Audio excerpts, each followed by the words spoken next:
అర్ధరాత్రి సమయం. గాలి గట్టిగా ఊదుతోంది. అడవిలో మధ్యలో ఒక పాత భవంతి నిశ్శబ్దంగా నిలబడి ఉంది. కిటికీలు పగిలిపోయి గోడలపై పచ్చి పెరిగి అది చూసిన వాళ్లకు కూడా భయం పుట్టించేలా ఉంది. ఆ భవంతి దగ్గరకు రవి అనే యువకుడు నెమ్మదిగా నడుచుకుంటూ వచ్చాడు. గ్రామంలో వాళ్ళెప్పుడూ చెప్పే ఒక మాట అతని మైండ్లో తిరుగుతోంది. ఆ భవంతిలోకి వెళ్ళిన వాళ్ళు తిరిగి రారు. కాని రవి వాటిని నమ్మలేదు. ఇది కేవలం పుకారే అని తనకు తానే చెప్పుకొని తలుపు దగ్గరకు వెళ్ళాడు. అతను తలుపును తాకగానే కిర్ అంటూ అది నెమ్మదిగా తెరుచుకుంది. లోపలికి అడుగు పెట్టగానే చల్లని గాలి అతని శరీరాన్ని తాకింది. దుమ్ముతో నిండిన పొడవాటి కారిడార్ కనిపించింది. రవి టార్చ్ వెలిగించి జాగ్రత్తగా ముందుకు నడిచాడు. గోడలపై పాత ఫోటోలు వేలాడుతున్నాయి.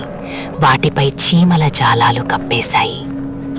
ఒక్కసారిగా కారిడార్ చివర ఒక నల్లటి నీడ కదిలింది. రవి గుండె ఒక్కసారిగా గట్టిగా కొట్టుకుంది. అతను మెట్ల వైపు నడిచాడు. మెట్ల దగ్గర నేలపై ఒక మనిషి ఎముక కనిపించింది. ఇక్కడ ఏదో తప్పు జరుగుతోంది అని అనుకున్నా అతను వెనక్కి తిరగలేదు. మెట్లెట్టి పైకి వెళ్ళాడు. అక్కడ ఒక గది తలుపు అర్ధం తెరిచి ఉంది. లోపల చూసిన రవి కళ్ళెదుట భయంకర దృశ్యం కనిపించింది. గోడలపై రక్తపు మరకలు, పైకప్పు నుంచి గొలుసులతో వేలాడుతున్న అస్థిపంజరాలు. అప్పుడే ఒక అస్థిపంజరం తల మెల్లగా అతని వైపు కిరిగింది. రవి భయంతో వెనక్కి తగ్గాడు. అదే సమయంలో వెనుక తలుపు బలంగా మూసుకుపోయింది. థమ్! అతను వెంటనే కారిడార్లో పరిగెత్తాడు. ఒక గదిలోకి వెళ్లి అద్దం ముందు ఆగాడు. అద్దంలో తనను చూసుకున్నాడు. కాని అతని వెనుక ఒక తెల్లని చీరలో గోస్ట్ నిలబడి ఉంది. రవి వెనక్కి తిరిగాడు. అక్కడి ఎవరూ లేరు. గదిలో లైట్లు ఒక్కసారిగా ఫ్లిక్కర్ అయ్యాయి. తలుపు హ్యాండిల్ స్వయంగా కదిలింది. టేబుల్ మీద ఉన్న పాత పుస్తకం పేజీలు స్వయంగా తిరగడం ప్రారంభించాయి. రవి భయంతో బయటికి పరుగెత్తాడు. కారిడార్ చివర మళ్లీ అదే గోస్ట్ కనిపించింది. అది మెల్లగా అతని వైపు తేలుతూ వచ్చింది. రవి మరో గదిలోకి పరుగెత్తాడు. అక్కడ ఒక పాత గడియారం ఉంది. అది 12 గంటలు చూపిస్తోంది. గడియారం సూదులు ఒక్కసారిగా వేగంగా తిరగడం ప్రారంభించాయి. నేలపై ఒక పగిలిన బొమ్మ పడి ఉంది.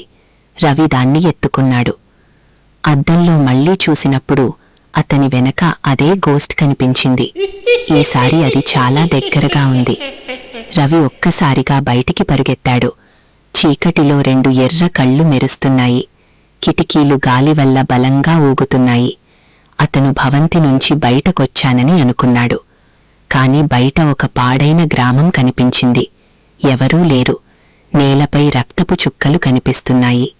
రవి ఆ చుక్కలననుసరిస్తూ ముందుకు వెళ్ళాడు. కొద్దిసేపటి తర్వాత అతను ఒక పాత రైల్వే స్టేషన్ దగ్గరకు చేరుకున్నాడు.